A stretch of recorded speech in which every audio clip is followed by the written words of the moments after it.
संसार अहिले यो ठुलो डरलाग्दो महामारीको प्रकोपमा आएको छ र संसारको मान्छेहरूलाई धेरै दुःख कष्ट पीडाले घेरेको छ। धेरै दुःख छ, धेरै असुविधाहरू छ। धनी गरिब सबैलाई समस्या भएको छ र यो समस्याको कारण हामीलाई थाहा छ, यो बिमारी हो जसलाई कोरोना भनिन्छ र यो बिमारीको कारण चाहिँ एउटा भाइरस हो जसलाई कोभिड-19 भन्दछ।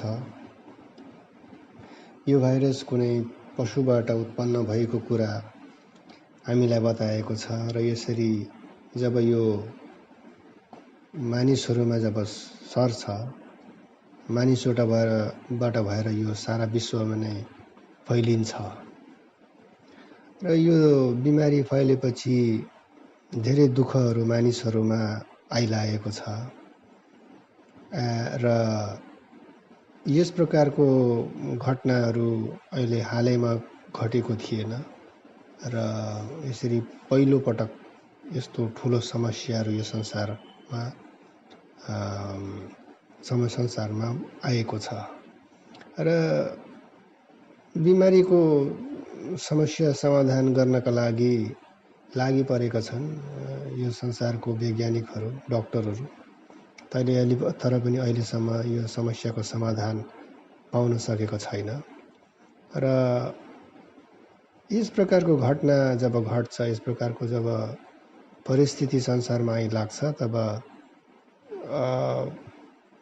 हामीले सोच्छौँ, सबै मानिसले यो विषयमा सोच्ने पनि प्रयास गर्छौँ, सोच्छौँ पनि यो बिमारीको कारण चाहिँ के हो र यसको समस्याको समाधान के हो।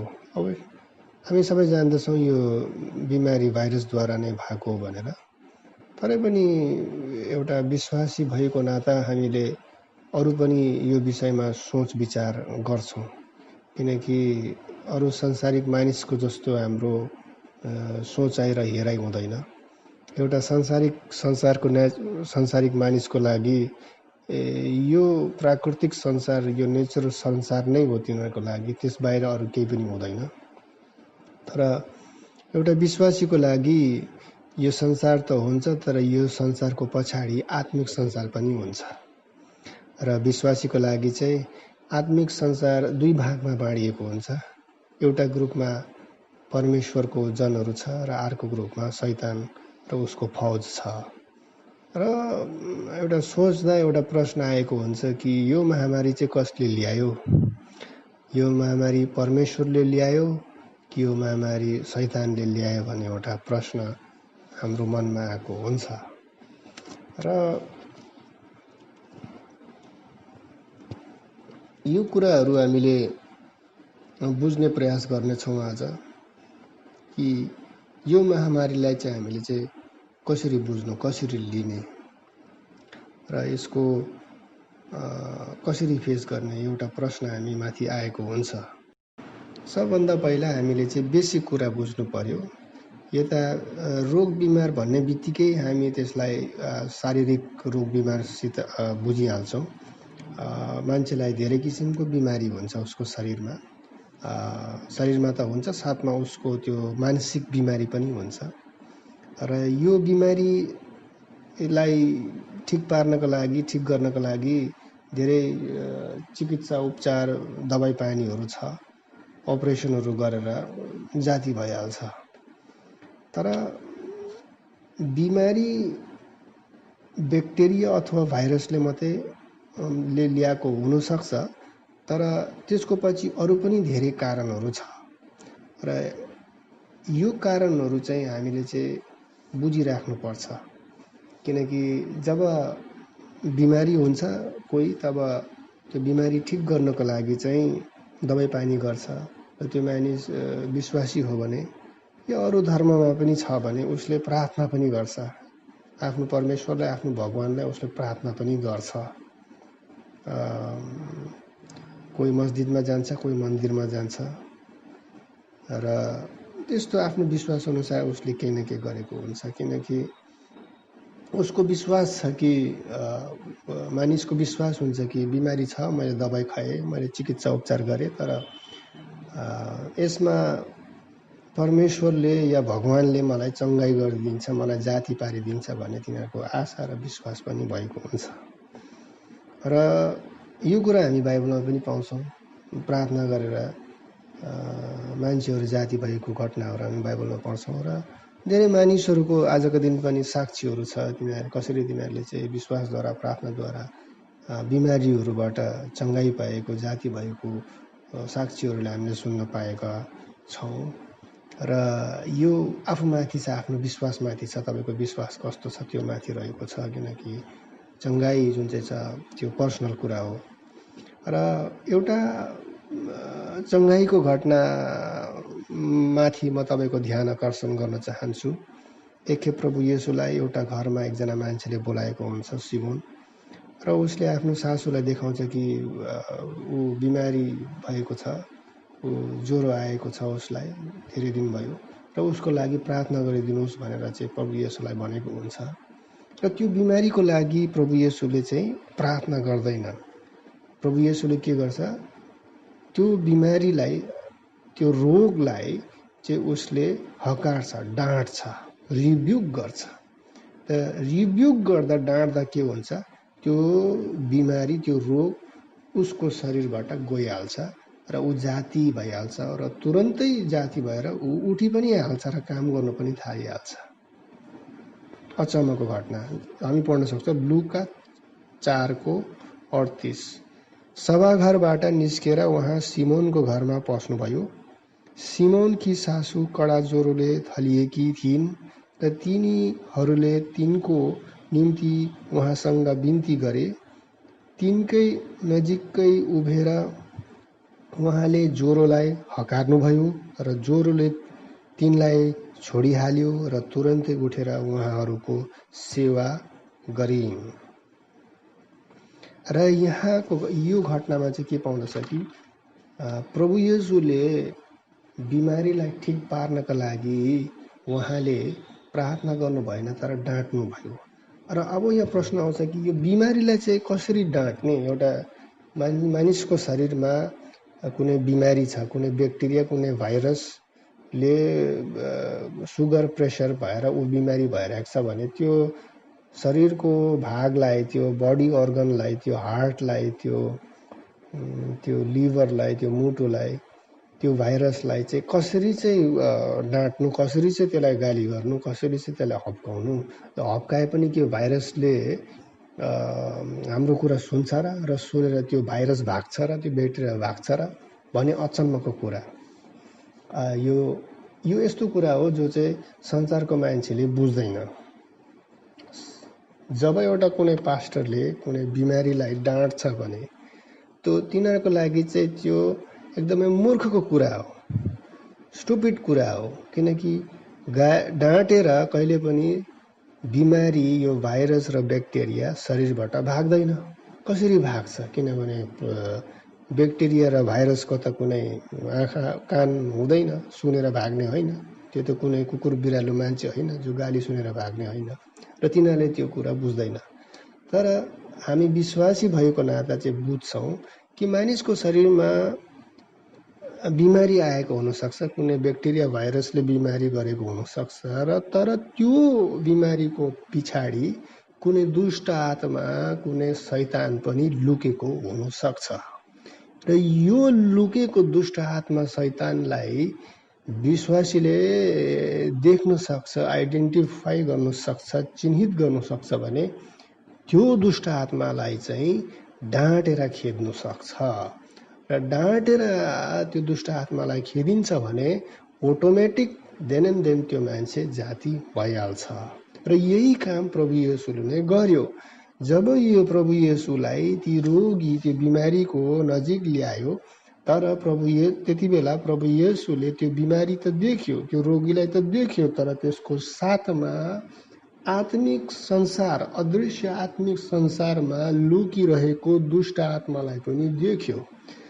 र उहाँले के गर्नुभयो, त्यो दुष्ट आत्मालाई उहाँले डाँट्नु भयो र डाँटेपछि त्यो दुष्ट आत्मा निस्केर गइहाल्यो र निस्केर जाने बित्तिकै त्यो बिमारी पनि जाति गइहाल्यो र त्यो ज्वरो पनि गइहाल्यो र त्यो बिमारी सन्चो पनि भयो। र यही कुराहरू चाहिँ संसारको मान्छेले बुझेको छैन र बिमारीको लागि जब कुनै पास्टर कुनै विश्वासीले बिमारीको लागि प्रार्थना गरिदिन्छ भने, डाँट्छ भने चाहिँ तिनीहरूले त्यसको खिल्ली उडाउँछ, मजाक उडाउँछ, हाँसो गर्छ। तर बाइबलमा जुन चाहिँ कुरा लेखिएको छ त्यही कुरालाई नै हामी लिएर अगाडि बढ्नेछौँ र हाम्रो आफ्नो आफ्नो व्यक्तिगत जीवनमा केही न केही चङ्गाईको कुराहरू घटनाहरू तपाईँको जीवनमा अवश्य नै घटेको नै छ। तर त्यही बाइबलमा भएको वचन र घटनालाई लिएर नै तपाईँको साक्षीहरूलाई लिएर नै हामी अगाडि बढेको हुन्छौँ। किनकि बाइबलले हामीलाई बताउँदछ कि हाम्रो जुन चाहिँ लडाइँ छ यो शरीरसित मात्रै छैन, तर अदृश्य आँखाले नदेख्ने अदृश्य अन्धकारको शक्तिहरूसित हाम्रो लडाइँ रहेको छ भन्ने कुराहरू हामीलाई बताइएको छ। हामी पढ्न सक्छौँ इफेसी 6:12 जहाँ लेखेको छ, किनकि हामीहरूको युद्ध शरीर र रगतको विरुद्ध होइन, तर प्रधानताहरूका विरुद्ध, शक्तिहरूका विरुद्ध, वर्तमान अन्धकारका सांसारिक शासकहरूका विरुद्ध र स्वर्गीय स्थानहरूमा भएका दुष्टाइका आत्मिक शैतानहरूका विरुद्ध हो। हाम्रो लडन त यो संसारको दुष्ट मानिस, यो ब्याक्टेरिया भाइरस बिमारीसित मात्रै नभएर हाम्रो लडन त आत्मिक संसारमा भएको दुष्ट आत्मासित पनि रहेको छ। शरीरको जुन चाहिँ बिमारी छ त्यसलाई ठिक पार्नका लागि दबाई छ, त्यस र डाक्टर छ, अस्पताल छ, हस्पिटल छ, तर दुष्ट आत्मादेखि लड्ने कुनै त्यस्तो फेसिलिटी छैन। दुश्मनसित लडाइँ गर्ने सेनाहरू छ, बन्दुकहरू छ, तर दुष्ट आत्मासित लडाइँ गर्ने कुनै प्रकारको फेसिलिटी देशमा छैन, कसैको छैन। किनकि यो कुराहरू मान्छेले देख्दैन र त्यसलाई विश्वास पनि गर्दैन। तर हामी विश्वासी भएको कारणले गर्दा हाम्रो सोचाइ अर्कै छ, हाम्रो हेराइ अर्कै छ र हाम्रो जीवन नै अर्कै छ। किनकि हामीले प्रभु येशूलाई हामीले पछ्याएको छौँ र बाइबलले बताए अनुसार हामीले आफ्नो जीवन बिताउँछौँ र हाम्रो सोचाइ किनकि संसारको सोचाइभन्दा अर्कै छ। यसकारण हाम्रो भाषा संसारको मान्छेले नबुझ्ला ल अर्कै बुझ्नु तिनीहरूले सक्छ। अच्छा, बिमारी हुने कारण थुप्रै हुनसक्छ। बिमारी पापद्वारा पनि हुनसक्छ। जब प्रभु येशूले मानिसहरूलाई चङ्गाई गर्नुहुन्थ्यो तिनीहरूको बिमारीबाट, उहाँको मिनिस्ट्रीलाई पढ्दाखेरि हामीले पाउँछ कि उहाँले चाहिँ आफ्नो प्रचारमा जाँदा उहाँले बिमारीहरूलाई चङ्गाई गर्नुहुन्थ्यो, जाति बनाउनुहुन्थ्यो प्रार्थनाद्वारा। र चङ्गाई गरेपछि जाँदाखेरि उहाँले एउटा कुरा त्यो मानिसलाई भन्थ्यो, त्यो हो कि अबदेखि उसो पाप नगर्नु, do not sin any more. अब तिमी जाति भयो, तिमीले चङ्गाई पायो, प्रभुले तिमीलाई चङ्गाई दियो र अबदेखि पाप नगरौ भन्नेको अर्थ के हो कि त्यो मानिसको जुन चाहिँ बिमारी थियो त्यो बिमारीको पछि ब्याक्टेरिया भाइरसहरू के थियो होला, तर त्यसको पछि के थियो, पाप पनि थियो र पापको कारणले नै त्यो मानिस बिमारी भएको। न यता एउटा कुरा बुझ्नुपर्ने हो, सबै बिमारी पापले भएको हुँदैन, सबै बिमारी शैतानले भएको हुँदैन। बिमारी एउटा नेचुरल प्रोसेस हो। सबैजना मानिसलाई बिमारी हुनसक्छ र सबै मानिसहरू बिमारी भएर केही न केही बिमारी भएर उसको लास्टमा अन्त हुन्छ, ऊ मर्छ। हार्ट फेलियर, किडनी फेलियर, केही न केही बिमारी भएर ऊ लास्टमा उसको अन्त हुन्छ। बिमारी मानिसको जीवनमा थियो, छ र रहनेछ र पृथ्वीमा जति पनि पशु प्राणीहरू छ, रुख झारपात जति छ, सबैलाई बिमारी लाग्न सक्छ र बिमारी भएर नै मान्छेको अन्त हुन्छ। तर यहाँ बुझ्नुपर्ने कुरा के हो भन्दाखेरि चाहिँ बिमारीलाई शैतानले हतियार नबनाएको होस्, किनकि मानिसको जीवनमा पाप छ भने शैतानले बिमारीलाई हतियार बनाइकिन त्यो मान्छेलाई आक्रमण गर्न सक्छ, उसले आफ्नो अधीनमा ल्याउन सक्छ। बिमारीले अथवा शैतानले त्यो मान्छेलाई दुःख दिन सक्छ र बिमारीलाई चाहिँ कहिले पनि शैतानको हातमा हामीले दिनु हुँदैन। बिमारी आउँदै जान्छ, जाँदै जान्छ, आउँछ र जान्छ, आउँदै गर्छ, गइ पनि हाल्छ। तर कहिले पनि बिमारीलाई चाहिँ शैतानले उपयोग नगरोस् हाम्रो विरुद्धमा। मिका 6:13 भनेको छ, यसै कारण मैले तेरा पापहरूको कारण तँलाई नाश गर्न थालेको छु र बिमारीको कारण पाप पनि हुन सक्छ। त्यो नेचुरली पनि हुन सक्छ, त्यो कुनै दुष्ट आत्माले पनि हुन सक्छ, त्यो शारीरिक पनि हुन सक्छ, त्यो मानसिक पनि हुन सक्छ। पापको अर्थ के हो? पापको अर्थ हो परमेश्वरको उपस्थिति नहुनु। पाप हुनुको अर्थ के हो? परमेश्वर जब मानिसको जीवनबाट जब लोप हुनुहुन्छ, जब उहाँ हट्नु हुनुहुन्छ, तब त्यहाँ पाप भएको हामी बुझ्न सक्छौँ। र जब परमेश्वर मानिसको जीवनमा हुँदैन, जब पाप आएको हुन्छ, तब त्यहाँ शैतान आएको हुन्छ र शैतान आएपछि त्यहाँ शैतानले बिमारी पनि ल्याउन सक्छ। किनकि शैतान कहिले पनि मानिसको साथी हुन सक्दैन। उसले जहिले पनि मानिसलाई केही न केही कारणमा, केही न केही कुरामा उसलाई बिगारेको नै हुन्छ। हाम्रो असल साथी, हाम्रो असल शुभचिन्तक परमेश्वर नै हुनुहुन्छ। यसकारण हामी परमेश्वरसित नै हुनु पर्यो। र आजका दिन हामी देख्छौँ कि यो सारा विश्व नै बिमार भएको छ र कुनै दबाई काम गरेको छैन। यस्तो परिस्थितिमा यदि हामीले चाहिँ यो बिमारीहरूलाई डाँट्छौँ भने चाहिँ यो हाम्रो आफ्नै व्यक्तिगत जीवनको लागि हुनेछ। किनकि चङ्गाई जुन चाहिँ छ, परमेश्वरको आशिष, यो विश्वास गर्नेहरूको लागि मात्रै हो। जसले विश्वास गर्दैन, जसले परमेश्वरलाई इज्जत सम्मान दिँदैन, उसको लागि होइन।